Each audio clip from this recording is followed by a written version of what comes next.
11 years old, father in the ground, and in that moment, before George Washington ever picked up a sword, before Mount Vernon, before any of it, his whole future had already been decided by a handful of pages nobody in that room had written carefully enough. Inside George Washington's story, there's a lesson about wills, contingencies, and what happens to a family's legacy when the plan behind it is good versus when it's just good enough. And afterwards, you may look at your own plan differently. Here's what most people get wrong about George Washington's childhood. They picture Mount Vernon and assume he was born into it. He wasn't. Mount Vernon belonged to his father, Augustine. When Augustine died, the estate didn't go to George. It went to Lawrence, George's much older half brother from his father's first marriage. This is where a lot of families today would already be in trouble, and they don't even know it.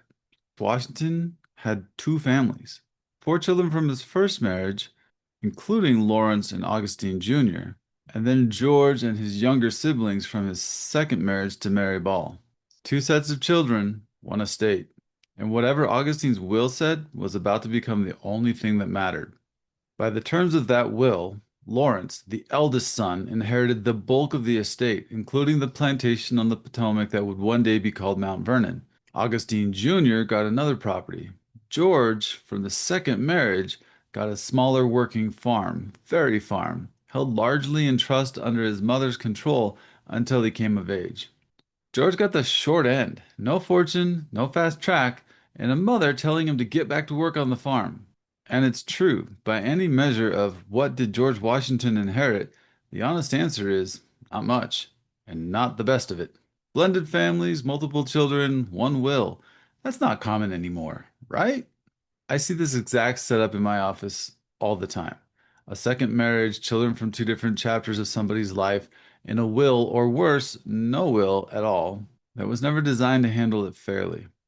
The Washington family had the resources to make it work. Most families don't get that lucky unless the plan is actually good. Proper estate planning can address the issues that frequently come up with blended families, new spouses that aren't the children's parent, and the like. If you don't plan for it, you're planning for it to be a problem, maybe even a fight. For more clarity for your own plan, reach out to me. I offer a 20-minute conversation to give you answers and next steps to make a plan of your own. Here's where the story turns. Lawrence didn't just keep what he'd been given. He used it to open doors for his brother who'd gotten less. He brought George into his own social orbit, the Fairfax family, Virginia's colonial aristocracy, people George would have never met on his own.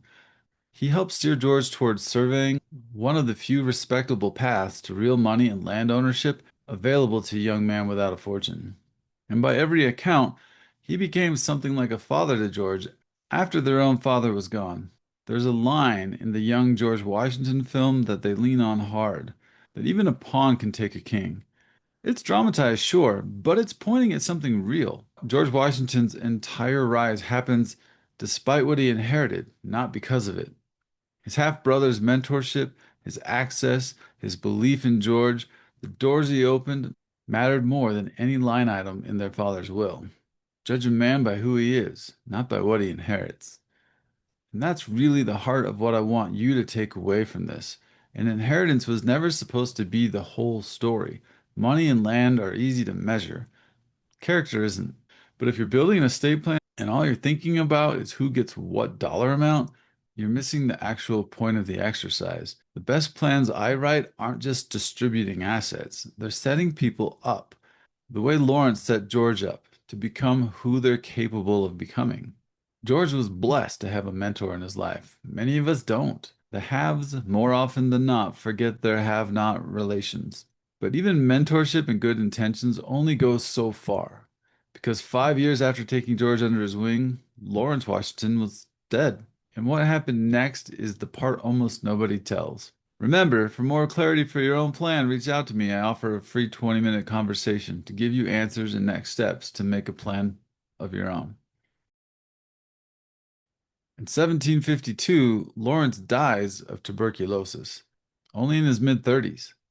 Mount Vernon didn't pass to George. It passed to Lawrence's infant daughter, Sarah, and his widow, Anne, holding a life interest in the property. George Washington had no legal claim to Mount Vernon at that moment. None. It was only because Lawrence's will had a contingency built into it, a clear instruction for what should happen if Sarah died without children of her own, that George was even in line at all. Sarah died young, just a couple of years later, and even then George didn't simply inherit the estate outright. He first leased Mount Vernon from Lawrence's widow, Anne, and only secured full ownership years later in 1761, after Anne's death. This is the part of the story legal nerds like me think about, and regular folks don't. Two deaths, three transfers, nearly a decade of uncertainty about who really controlled the property and under what terms. And the only reason Mount Vernon ended up exactly where history needed it to, in George Washington's hands, is that Lawrence's estate plan accounted for outcomes nobody wanted to think about. What happens if my daughter doesn't survive me? What happens if she never has children? Who's next in line? How do we make that automatic instead of a fight? This is called a contingent beneficiary, and most wills I review don't have one that actually works. This is exactly the kind of provision that separates an estate plan that survives contact with real life from one that doesn't. Most people write a will or trust assuming that their first choice of beneficiary will simply be alive, willing, and able to inherit when the time comes. Lawrence Washington's generation buried children constantly. He had no illusions about that. His will planned for the version of the future that actually happens to families, not just the version everyone hopes for. In my own practice, this is one of the single most gaps I find when I review someone else's will or trust for the first time. A primary beneficiary named, no real thought given to what happens if that person predeceases the plan or dies without heirs, or simply isn't in a position to inherit when the time comes. When that gap exists, state default law takes over, and state default law does not know your family, your values, or what you actually wanted. Without a contingency plan, the state decides, not you. If you're interested in taking control back from the government, reach out to me. I offer a free 20-minute conversation to give you answers and the next steps to make a plan of your own. When George Washington finally became an outright owner of Mount Vernon in 1761, something shifted, not just in his finances, but in his sense of who he was. He expanded the house. He grew the estate from roughly 2,000 acres to eventually over 8,000 acres. He experimented with crop rotation, built out a wharf, the mill, the distillery. Mount Vernon stopped being a property he was borrowing time in and became the physical expression of the man he'd built himself into. And here's what I want you to sit with. None of that happens. Not the expansion, not the legacy, not the version of Mount Vernon that millions of people visit today.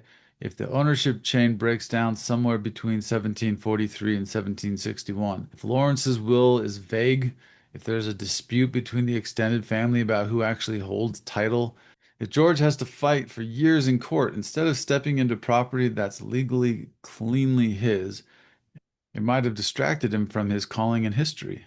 This doesn't get attention enough, but the estate plan is invisible until it's the only thing holding the story together. That's the quiet truth behind almost every family legacy that actually lasts more than a generation. Somebody, somewhere, wrote the paperwork carefully enough that the story could keep going instead of collapsing into confusion, litigation, or forced sales. For more clarity for your own plan, reach out to me. I offer a free 20-minute conversation to give you answers and take next steps to make your own plan. Let's bring it all the way home. Here's what 250 years and one Angel Studios movie can teach you about your own estate plan. Blended families need a plan written for the whole family, not a plan that quietly favors the first one. Mentorship and character matter more than dollar amounts, but the legal plan still has to exist. Every primary beneficiary needs a real contingency, not an afterthought. If you don't name who's next, a court or statute will decide for you. A good plan is invisible when it's working. You only notice it when it's missing. George Washington's rise wasn't inevitable. It ran through a will that could have failed at two or three different points, and it didn't because someone thought ahead.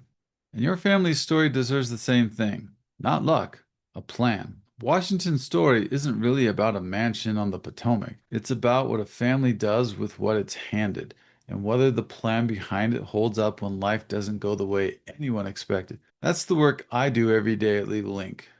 Not just writing down who gets what, but building a plan sturdy enough to survive the unexpected so your family story keeps going.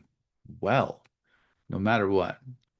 It's your life, it's your story. Make it a good one. Let's build your plan that actually works. You can find the link to schedule on my page. If you enjoyed this video, please like, comment, share, and for more information, visit legallifeplan.com.